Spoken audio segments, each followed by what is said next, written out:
Hello, mommy and daddies. Welcome back to my channel Mom Spark India. 10 step journey episode 5 में आप सबका बहुत बहुत स्वागत है।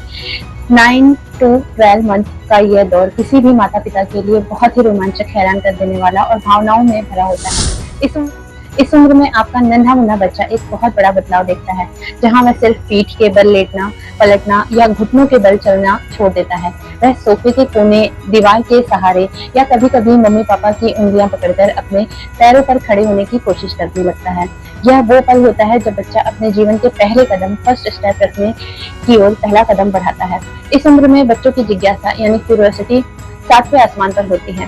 घर की हर नई आवाज, पंखे की सरसराहट या बाहर से आने वाली किसी भी अनजान धुन पर वह तुरंत पलट कर देखते हैं। उनकी आंखों में एक अलग ही चमक होती है और वह अपनी टूटी फूटी प्यारी सी जुबान से मम्मा, पापा, दादा जैसे छोटे छोटे शब्द बोलकर सबको अपना दीवाना बना लेते हैं।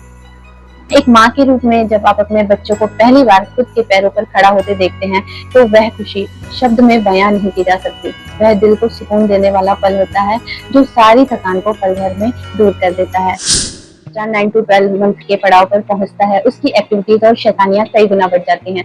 अब वह एक जगह शांति से बिल्कुल नहीं टिक सकता। उसका पूरा दिन घर के एक कोने से दूसरे कोने तक एक्सप्लोर करने में बीतता है। उसकी मुख्य गतिविधियां भी शामिल होती हैं। अलमारी में रखे हुए साफ सुथरे कपड़ों को बाहर निकालकर पूरे कमरे में बिखेर देना, किचन के बर्तन, प्लास्टिक के डिब्बे और चम्मच निकालकर उनके साथ खेलना और आवाजें करना, घर के छोटे छोटे खिलौनों को फेंकना और उन्हें पूरे घर में फैला देना, टॉयज के साथ घंटों मस्ती करना तो कभी उनको देख के रोना। तो ये सारी चीजें, ये जो एक्टिविटीज होती हैं बच्चों के अंदर आती हैं। इस उम्र में बच्चा एक बहुत बड़ी आदत सीख लेता है कि वे हर नई या पुरानी चीज को सीधे अपने मुंह में डालने की कोशिश करता है, चाहे वह जमीन पर गिरा हुआ और छोटा सा तिनका हो या खिलौना हो, वो बिना सोचे समझे उसे मुंह में ले लेता है। यही कारण है कि इस दौरान घर की सुरक्षा यानी बेबी प्रूफिंग करना सबसे ज्यादा इम्पोर्टेंट हो जाता है। घर के सभी नुकीले कोने को ढकना, बिजली की सर्किट्स को बंद कर रखना और हर समय सीसीटीवी कैमरे की तरह अपनी नजरें बच्चों पर रखना एक माँ के लिए सबसे बड़ा अहम टास्क बन जाता है। इस भागदौड़ में माँ को आंखें और कान हर वक्त बच्चों के हरकत पर जो है टिकी रहती है। 9 to 12 मंथ के इस पड़ाव पर बच्चे के खान पान और पोषण में बहुत बड़ा बदलाव आता है। अब बच्चा सिर्फ माँ के दूध या फॉर्मूला मिल्क पर निर्भर नहीं रहता, बल्कि उसका शरीर और पेट अधिक ठोस आहार यानी कि फूड्स की मांग करने लगता है। इस उम्र में सही और पौष्टिक आहार देना बच्चों के शरीर और मानसिक विकास के लिए बेहद जरूरी होते हैं। मैश्ड फूड और घर का बना खाना इस दौरान बच्चे को दाल का पानी, पतली और पौष्टिक खिचड़ी, मैश किए हुए उबले आलू, चावल और नरम फल सब्जियां जैसे कि केला और पपीता मैश करके दिया जा सकता है, पंपकिन मैश करके दिया जा सकता है। तो ये सारी चीजें जो है आप बच्चे को खाने में दे सकते हैं।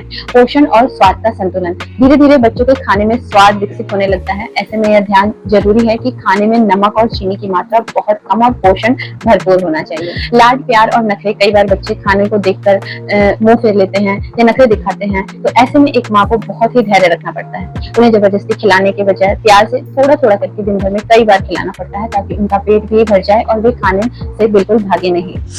12 मंथ के इस खूबसूरत सफर का सबसे बड़ा यादगार आकर्षक होता है बच्चे का पहला बर्थडे। 1 साल का होना किसी भी परिवार के लिए एक बहुत बड़ा मिलस्टोन होता है। इस दिन की तैयारी हफ्तों पहले शुरू हो जाती है। की थीम और डेकोरेशन, बच्चे के पहले जन्मदिन के लिए खास थीम चुनना, गुब्बारों की सुंदर सजावट करना ताकि तस्वीरें हमेशा के लिए खूबसूरत बन जाएं। आजकल छोटे छोटे बच्चों के पहले जन्मदिन पर केक स्मैश की बहुत क्रेज है। यहाँ नन्हा बच्चा पहली बार अपने नन्हे हाथों से केक को छूता है और बिखेरता है और वह पल कैमरे में कैद हो जाता है। रिश्तेदारों का आना जाना, इस बीच खास दिन पर परिवार के सदस्य, दोस्त और रिश्तेदार इकट्ठा होते हैं। एक बच्चे के लिए एक पेरेंट्स में अलग ही उत्साह होता है। बच्चे पर प्यार लुटाते हैं और आशीर्वाद उनको देते हैं। हालांकि एक माँ के लिए यह दिन सिर्फ पार्टी का नहीं होता, बल्कि इस दौरान मेहमानों को आवभगत, बच्चे की ड्रेस संभालना, उसकी नींद के समय का ध्यान रखना और छोटी छोटी जिद को मैनेज करना, खाने पीने की चीजों को ध्यान रखना, यह सब थोड़ा थका देने वाला जरूर होता है। लेकिन जब आप उन खूबसूरत पलों और तस्वीरों को देखते हैं तो सारी भागदौड़ और मेहनत सार्थक हो जाती है। घर की अंतहीन जिम्मेदारियां, मेहमानों के आवाभगत और बच्चे की 24 घंटे की देखरेख के बीच अक्सर माएं खुद को भूल जाती हैं।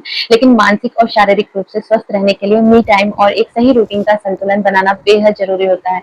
इस उम्र में भी मैंने अपने उसी पुराने और असरदार नियम को अपनाया। बच्चे के दोपहर में सोने के समय नैप टाइम का सही इस्तेमाल करना। जब बच्चा दोपहर में 1.5 से 2 घंटे गहरी नींद लेता हो तो वह समय पूरी तरह से मेरा अपना होता है। उस शांत समय में मैं अपने लिए वक्त निकालती हूँ, खुद को मानसिक रूप से रिचार्ज करती हूँ, अपनी पसंद की कोई भी किताब पढ़ना या फिर कोई भी एक्टिविटीज करना जो हमें पसंद हो, ऐसे काम में मैं अपने आप को व्यस्त कर लेती हूँ। तो खुद को संवारना या खुद की केयर करना, अपने पसंद के कपड़े पहनना, चेहरे की प्यारी सी मुस्कुराहट मुझे अंदर से मजबूत और पॉजिटिव बनाती है। ये पल शांतिपूर्वक आराम से बीतता रहता है। हमेशा याद रखें कि यह खुश तनाव मुक्त और खुशी पूर्वक ऊर्जावान माँ ही अपने परिवार के सदस्यों को और अपने बच्चों को सबसे अच्छे तरीके से देखभाल कर सकती है। तो इसमें आपको हिम्मत हारने की जरूरत नहीं है। मैं भी शुरुआती दौर में घबराई थी क्योंकि ये मेरा फर्स्ट चाइल्ड थी, मेरी बेटी। बट अब मुझे सब कुछ अच्छा लगता है और धीरे धीरे मैं सब कुछ मैनेज करने लगी अच्छे से।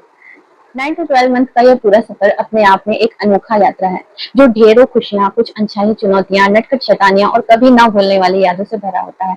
सुबह आंखें खोलने से लेकर रात को सोने तक दिन कब बीत जाता है इसका पता भी नहीं चलता। अगर आप भी एक नई मॉम हैं और इस दौर से गुजर रही हैं, तो कभी भी खुद को यह महसूस ना कराएं कि आप परफेक्ट नहीं हैं। आप जैसे भी हैं अपने बच्चों के लिए दुनिया की सबसे बेहतरीन और परफेक्शन से भरी माँ है।